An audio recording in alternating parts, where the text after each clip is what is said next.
Abrindo o nosso Manhã Maravilha hoje, Momento Saúde, estou recebendo um doutor que eu tive a felicidade de conhecer. Doutor Pedro Marcitelli está aqui hoje com a gente. Doutor Pedro, seja bem-vindo, viu? Obrigado, bom dia aí para todo mundo que está Bom assistindo, dia. ouvindo. Que legal. Eu estava conhecendo um pouquinho do Dr. Pedro no Instagram e eu fiquei apaixonada pelo seu atendimento, viu, Dr. Pedro? Legal, que bom. Muito humanizado, muito sensível, muito simples, fácil de entender. A gente tenta transformar a linguagem que é tão difícil Tão técnica, né?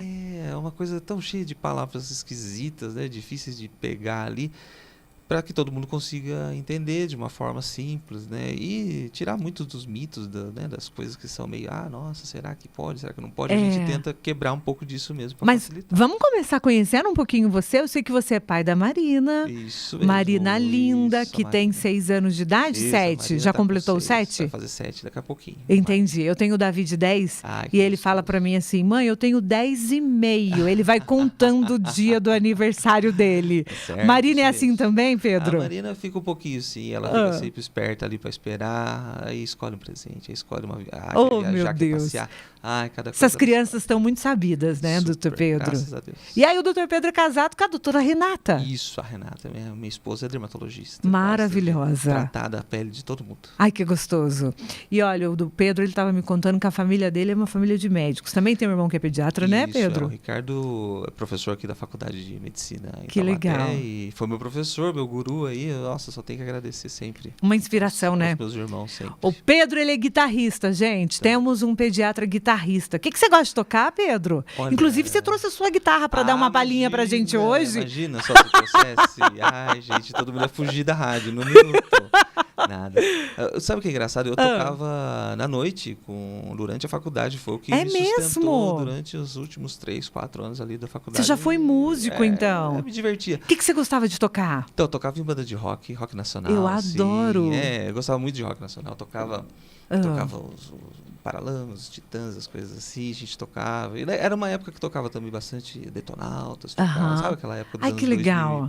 Quantos anos você tem, ô doutor Pedro? 42. Um menino ainda, jovem, então, idade da locutora. tá menino. Mas que legal, então tem bom gosto musical. Então, isso mesmo. Então a gente fazia isso, tocava, se divertia ali. Que legal. E continua tocando até hoje? Em casa agora, né? O guitarrista que tem filho, ele acaba aprendendo a galinha pintadinha, vai aprendendo as musiquinhas de criança para poder tocar em casa. Você acha que a Marina vai herdar o seu dom? Ela gosta de música pra caramba, se depender do pai, né? Já tem um tecladinho ali para brincar, já tem um violãozinho que ela pega, um ukulele, ela adora. E aí no Instagram do Dr. Pedro, Eu Sou Pediatra, ele se denomina como uma pessoa bem-humorada, gosta de contar piada. É assim, a gente tenta quebrar, né, aquele paradigma. Você só não pode contar piada de loira hoje aqui. Não, pelo amor de Deus, nossa senhora, nem sei. Essas nem sei, né? Nem sei mais. A gente tenta quebrar esse negócio do pediatra, do médico ranzinza, né, que trava a mãe na consulta. É verdade. Com o tempo eu fui percebendo que o fator mais importante para uma consulta bem feita é você dar tempo para aquela pessoa falar o que ela precisa, contar o que você está querendo saber e tudo. Então a gente foi percebendo que se você trava ali, tem 30 minutos, 20 minutos para atender o paciente. Nossa, pior coisa que tem. E eu acho que o pediatra, assim como o ginecologista, a gente precisa ser o melhor amigo dele. Tem que ser. Não é mesmo? Tem que ser mesmo, porque o telefone não para, né? Você recebe ligação, mensagem. É verdade. E sabe que depois... Mas no sentido de confiança mesmo, né, Pedro? Também, lógico. Se você demonstra ser esse cara humanizado e sensível às dúvidas, às questões da família... Sim, porque... Às vezes, para quem já ouviu 1 milhão de vezes a pergunta se esse cocô tá com a cor normal, você pode realmente ficar meio cansado de ouvir aquela pergunta, mas aquela pessoa que está perguntando é a primeira vez dela. Exatamente. A gente estava conversando aqui fora do ar que as mães de primeiras viagens, assim, normalmente são as mais problemáticas. Porque chega no consultório e derruba, assim, um turbilhão de dúvidas e inseguranças, né? Sempre tem, porque quem ama se preocupa, não adianta. Então, se você se preocupa, você coloca na frente da sua, vamos dizer assim, da sua noção, inteligência, você bota o amor, o coração o amor na sempre, frente. é mesmo. Então, às vezes, é uma coisa que Se você, às vezes, realmente faz sentido você parar e pensar com preocupação, o bebê está com febre, está com uma dor de garganta. Na cabeça da mãe, o mundo vira do avesso. Vira do avesso. Claro. O mundo, exatamente. E eu fui essa mãe, viu, de primeira viagem. Hoje, claro que é um pouco mais tranquilo, porque ele já tem 10 anos, 10 e meio, né? Mas eu fui aquela mãe de olhar para ver se ele estava respirando. Sim. Mas eu não posso negar, porque eu também fui pai. Sim, sério? A Marina, uma vez, quando Mas eu ia perguntar isso agora. Né? Pro pediatra é mais fácil ser pai? Não, nunca. Nossa senhora, é terrível. Tanto porque o amor também. O pediatra da minha filha é meu irmão, né? Eu levo no irmão, porque na hora que o negócio pega... Você não tem maturidade, né, Pedro? O coração entra na frente, não adianta. Né? E aí a gente fica preocupado. Uma vez a Marina estava meio gripada, resfriada. Eu fiquei lá contando as respirações dela pra ver se não estava acelerada, cansada, com falta de ar. Meu Deus, uma pneumonia. Exato.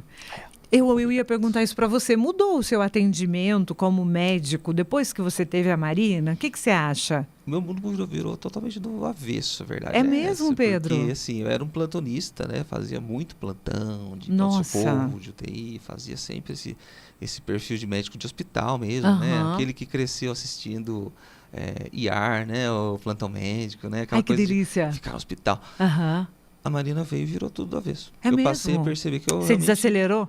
Eu preferia muito mais estar ali disposto, descansado com ela e começar a fazer o consultório. Foi aí que começou mesmo. Que legal, que legal. Eu tenho um momento traumático com um pediatra num plantão que eu fui. Eu lembro uma vez, o Davi logo nos primeiros dias. Os primeiros dias é adaptação.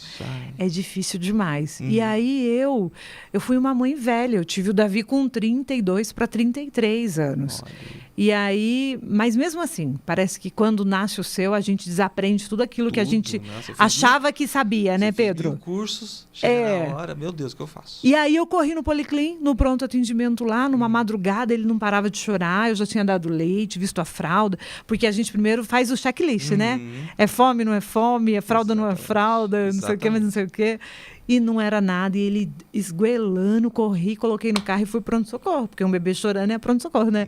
Sim, era lógico, a preocupação é essa. É isso, é grave, é muito grave, talvez até uma cirurgia. Deus livre. E aí o médico foi extremamente grosseiro, e era imagina, meu primeiro filho. E aí ele olhou para mim e falou assim, mãe, filho é assim mesmo, filho é um inferno. Aí eu pensei, gente, esse cara não é pai. Não tem noção, hoje, com clareza, e eu lembro da situação, é engraçado, mas quando eu ouvi isso, para mim foi muito traumático, porque você imagina, eu sem saber o que fazer, e ele dizer, não é nada, pode ir embora e é um inferno mesmo. É difícil, infelizmente, parece que os pediatras, né, não são todos assim, como você. Não, porque assim, a gente entende, sempre tenta procurar, nossa, por que será, né? Mas a exaustão do plantão, ela é sempre um fator que complica, mas nunca justifica, né? Uma grosseria, né? Não, isso não uma falta de empatia, é uma pena, né? Pois é, mas por isso que a gente está feliz de tê-lo aqui, porque você é esse cara sensacional e guitarrista. Ô, doutor, vamos começar então, liberar aqui o WhatsApp para a gente mandar perguntas para o doutor Pedro, nosso pediatra. Eu sou o pediatra, tá lá no Instagram. O seu pediatra. O seu pediatra, perdão. E aí você pode mandar mensagens aqui, tá bom? 991470620. Pedro, você tem uma especialidade e você até colocou isso na rede social, que você consegue avaliar transtornos, TDAH, autismo. Isso. Inclusive, foi através de um grupo de mães de crianças autistas que eu tomei conhecimento do seu trabalho. Vamos falar um pouquinho desse público, dessas crianças que precisa de uma atenção especial. Você trabalha com as crianças autistas, já tem bastante tempo? Sim, começou, na verdade, do ano passado para cá, né? 2022, 23 e 24 agora, né? Já vai fazer quase 2 anos. Fazendo essas avaliações com as crianças, vendo todo esse aspecto global do autismo. Não só a questão neurológica mesmo, né? Mas também orientações das terapias e conversando com as mães, dando um entendimento melhor sobre a condição, que é um transtorno, né? Não é uma doença. A gente não vê mais como sintomas, a gente vê muito mais como características hoje em dia. Então a gente entende melhor e precisa estar sempre trazendo o que é melhor para essas mães, né? A gente vê que o autismo aumentou a prevalência com uma grande quantidade mesmo. É importante o aumento da... Por que será, doutor Pedro? Tem alguns fatores que estão envolvidos. Normalmente, por exemplo? por exemplo, a idade dos pais, se os pais passam ali dos 35 anos e tudo mais, começa a aumentar a probabilidade. A alimentação hoje em dia se discute muito, ainda não tem nada muito comprovado. Também a gente vê na prematuridade também. A prematuridade é uma possibilidade também que acaba favorecendo o aparecimento, pelo menos assim na parte de pesquisa científica, chega nesses valores. Entendi. E hoje em dia a gente fala em casos de autismo de um caso a cada 36 crianças. Caramba, é muita coisa, né? Bastante. E aí a medicina e a sociedade como um todo tem que estar preparado para essa superpopulação, né, Sim, Pedro? Exatamente, porque assim, é uma população que, para desempenhar o seu papel máximo do seu potencial, ele vai precisar de um suporte diferente da maioria das crianças, né? Esse é o grande negócio. A forma de aprendizado é diferente, a forma de lidar com o mundo é diferente, a forma de ver o mundo é diferente.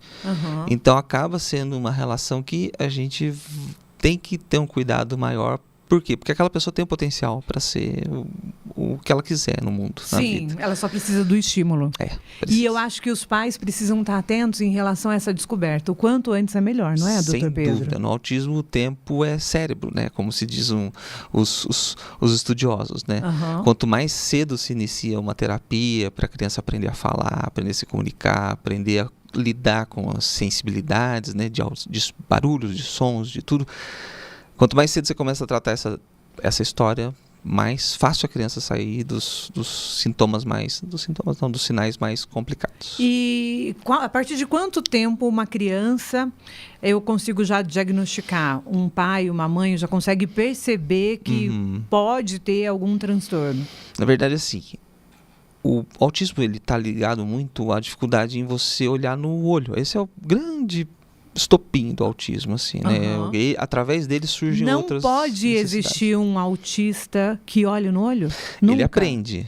Ah, é? Ele aprende, ele se condiciona, ele vira um adulto que aprende a olhar no olho, mantém aquele olhar no olho. Porque o autismo ele tem graus, né? Isso, tem níveis de suporte, que a gente diz, né? Que é o quanto aquela pessoa precisa de suporte para viver uma vida tranquila ali, sem dificuldades, entendeu? Então, assim, em teoria, a criança nasce autista. Então, se a mãe olha o bebê que está amamentando ali e o bebê não mantém o contato visual mais do que 2, 3 segundos, essa mãe já pode começar a ficar observando melhor esse comportamento dessa criança. Normalmente a gente vai fazer um teste com a criançada com 1 ano e meio, 1 ano e 2 meses, 1 ano e meio, que tem um teste de triagem que hoje em dia até o SUS está tornando obrigatório que faça. Que legal. Para poder ter já Todos os pediatras têm condição, têm preparo para fazer essa avaliação? Ele chama MChat, né? Igual de conversa, né? MChat.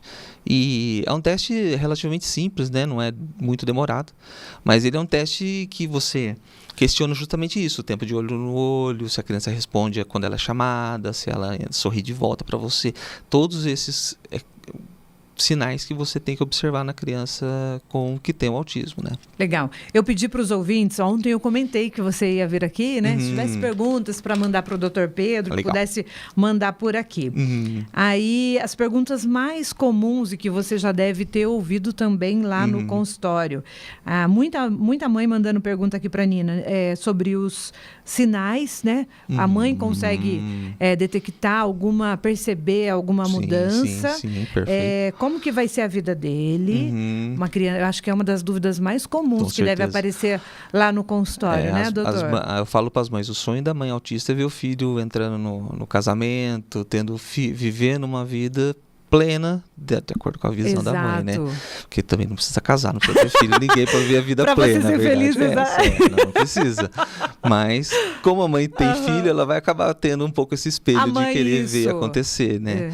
Então, o grande sinal que a gente observa realmente é o olho no olho, é o primeiro, né? Tem algumas triagens que a gente observa com a criança, por exemplo, de 1 ano, é importante a criança responder quando você chama pelo nome. Então, se o Joãozinho, ele não vira para olhar para você, pode ser um sinal para a gente observar. Porque o grande negócio no autismo é que a criança ela não divide o interesse que ela tem nas coisas com você. O alto do autismo é de alto dentro de si, entendeu? Entendi. Então, aquela criança que está no próprio mundinho dela, que é exatamente esse, o primeiro diagnóstico do autismo vem através dessa ideia de estar dentro do próprio mundo, ela não divide interesse com você. Então, ela não olha um passarinho, aponta o passarinho, olha o passarinho. Tipo, ela não tem essa conexão desse perfil de dividir o interesse com você. Às vezes ela quer alguma coisa, ela pega a sua mão e põe no que ela quer que você faça para ela, entendeu? Eu quero ver o carrinho andar. Ela chama o adulto para o interesse dela. Mas ela não vai para o interesse do adulto. Ela dificilmente ela vai dividir com o interesse do adulto. Ou mesmo assim, entender que a gente pode dividir interesses não só mecanicamente ali com a mão e tudo mais, mas também ela apontar para uma coisa que ela achou interessante e quer que você veja também. Entendi. E o pai apontar para uma coisa que ele acha interessante, aquela criança olhar e falar, nossa, olha que legal. Ela reagir, ter essa junção na divisão de interesses. Entendi. Então, se a criança ela não olha no olho, ela não se conecta dessa forma, se conecta de outras formas. A criança ama do mesmo jeito que ela ama a mãe de todas as formas, mas ela não tem esse tipo de interação. Entendi. E a partir do momento em que ela consegue, ela não olha no olho, ela não vê você movimentando a sua boca para aprender a falar, ela vai demorar mais para falar. Quando ela o que é mais comum das mães, as queixas em relação à fala. Sempre porque a fala ela está envolvida no movimento da boca e você tem que olhar a pessoa falando para você conectar, entendeu? E hoje em dia a gente estuda muito o autismo em relação a comportamentos de espelho, que a criança de autismo não tem tantos espelhamentos de comportamento, ela não copia você. Então a gente entende melhor que pelo fato dela não olhar no olho, ela não vê você movimentando a boca, ela não aprende a falar, ela... Quando vai com outras crianças da mesma idade, ela não sabe brincar com aquela criança. Por quê? Porque ela só sabe brincar dentro do próprio universo dela. E como ela não vê você falando, mexendo, tendo seus trejeitos, ela mesma aprende a fazer os próprios trejeitos dela mesma. De se...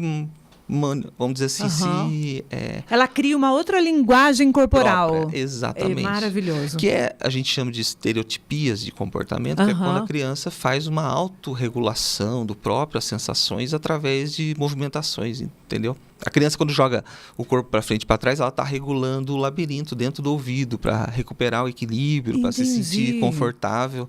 Igual quando é dentro do útero da mãe, que a mãe balança, né? Andando ali, a mamãe tem que balançar. É verdade. A criança está dentro da água. A pontinha do pé, doutor, que é um outro sinal, né, muito comum. Perfeito. Né? O autismo, ele tem essa Mas não alteração. são todas as crianças autistas que andam com a pontinha do pé. E nem todas as crianças que andam com a pontinha do pé têm autismo também. É mesmo? Tem a hipersensibilidade. Até a Giovanna Yoban, que é aquela atriz, né? Tem uma menininha dela que tem a síndrome de hipersensibilidade. Isso, ela pisa na grama, ela sente desconforto, mas autismo ela não classificou, ela classificou só como hipersensibilidade.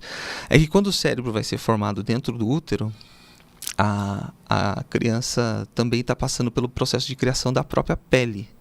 O embriãozinho ali está criando o cérebro e a pele ao mesmo tempo. Então, nesse momento que tem essa alteração genética que precisa para ter o autismo, a pele também entra meio que nessa história. Entendi. E aí a criança vai ter essa hipersensibilidade. Então, ela vai colocar o pé na grama, sente um desconforto insuportável. É a mesma coisa se tivesse colocado um monte de agulha no pé dela, entendeu? A boca, para comer, a hipersensibilidade, dificuldade, seletividade alimentar, toda aquela história, ela aparece também por causa disso, porque a criança tem essa sensibilidade excessiva dentro da boca, às vezes não quer uma coisa crocante, às vezes não quer uma coisa viscosa, às vezes não quer uma coisa cremosa. Tudo isso influencia muito no que a criança come e dificulta a aceitação alimentar, que é super difícil também. Legal. Doutor, vou rapidinho para o intervalo comercial e daqui a pouco a gente volta e vamos liberar aqui a participação de vocês. Eu já estou vendo aqui que já tem ouvinte mandando perguntas para o doutor. Que bom. A Érica Fabiana está aqui com a Nina, né, Érica? Um beijo grande para você. Depois do intervalo eu volto com mais Dr. Pedro Marcicelli, vai estar aqui. Viana Castela, e no dia que eu saí de casa, minha